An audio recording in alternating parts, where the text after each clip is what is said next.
Kayo po ba mga bossing ko, isa sa mga napakaraming kahilingan mga bossing? At parang napapansin ninyo na ang inyong kahilingan ay hanggang ngayon kahilingan pa rin at hindi pa ito natutupad.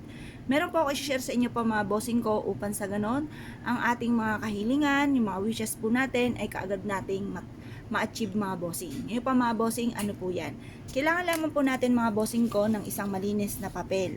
Ang papel mga bossing ko ay nagmula sa kalikasan, kaya swerte po ang dulot nito kung ito ang gagamitin nating pampaswerte. Ganun din po mga bossing, kailangan natin ng kapangyarihan ng bawang, ng pangkalahatan. Yan pa mga bossing, basta focus ka lamang sa mga wini-wish po ninyo, mabilis nyo matutupad ang inyong kahilingan. Tapos kailangan din natin ng pulang sinulid mga bossing. Tapos syempre kailangan natin ng panulat. Ngayon pa mga bossing, isusulat po natin ang lahat ng ating mga wishes mga bossing. Sulat po muna natin dito ang ating tunay na pangalan. Halimbawa ay Apple Pagyo. Yan. Tapos, sulat po natin dito, halimbawa, mananaya kayo. Sabihin nyo po, mananalo ako ng jackpot na sa numero na tinatayaan ko. 7, sample lang po ito. Kung gusto nyo po ha, mga bossing. 7, tapos edad ko ay 41, edad ng aking mister ay 43, edad ng aking panganay 18, edad ng aking bunso ay 10, tapos pili pa kayo ng favorite number ninyo mga bossing. Favorite ko po, sabihin na natin 5. Yan. Tapos sulat niyo po dito, mananalo ako ng jackpot. Yan. Pagkatapos, sulat nyo rin po dito, magkakaroon ako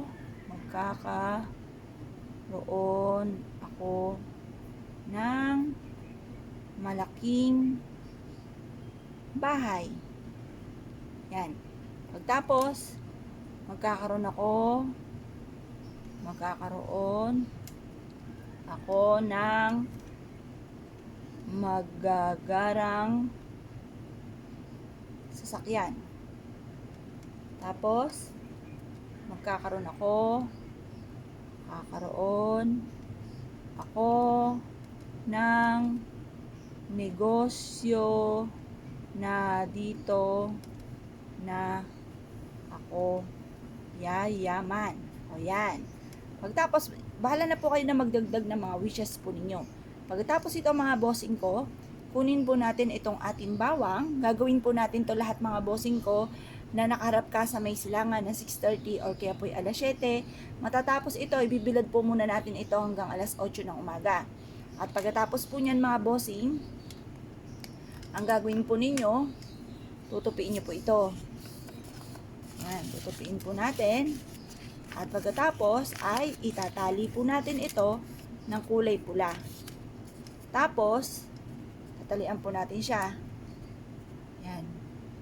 Ngayon, habang tinatali po natin to, paulit-ulit tayo nagwi-wish, nasa pamamagitan nito, matutupad lahat ang mga kahilingan ko, lahat ang mga pangarap ko, ngayong taon na ito ng 2023 ay matutupad. Pagkatapos po nito mga bossing ko, itali nyo po ito sa gawing silangan mga bossing. Makakatulong po ito upang sa ganoon mabilis yung ma-achieve ang lahat ng mga pangarap po ninyo. At i-mindset nyo na nasimula na ito ng tagumpay sa buhay.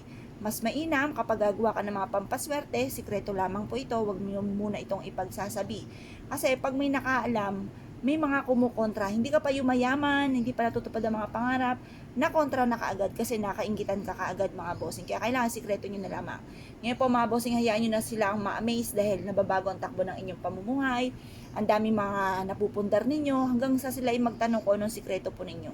Saka nyo na lang i-share kapag po kayo ay naging matagumpay na. Ngayon pa mga bossing, kung kayo pinaniwala, ay siya, good luck po sa inyo po lahat.